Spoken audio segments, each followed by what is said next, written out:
वज़ीर दिफा ख्वाजा आसिफ ने वाज़ेह किया है कि 9 मई को रेड लाइन क्रॉस की गई, जिसमें सियासी जमात की क़यादत भी शरीक थी। मीडिया से गुफ्तगू में ख्वाजा आसिफ ने PTI के साथ कौमी सतह के मुज़ाकरात की हिमायत की और वाज़ेह किया कि महदूद पैमाने पर मुज़ाकरात नाकाम होंगे। एक रेड लाइन क्रॉस की गई और पाकिस्तान की असास के ऊपर हमला किया गया।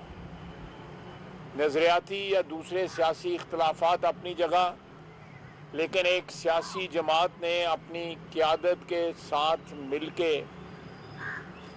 मंसूबाबंदी के साथ ये सारे टारगेट जो है वो पहले डिसाइड हुए।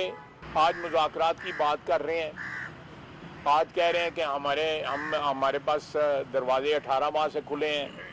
अगर इस वक्त भी सिलेक्टिव जो है इन्होंने मुज़ाकरात करने हैं तो मुज़ाकरात की नाकामी पहले दिन से ज़ाहिर है। इन मुज़ाकरात का कोई फ़ायदा नहीं।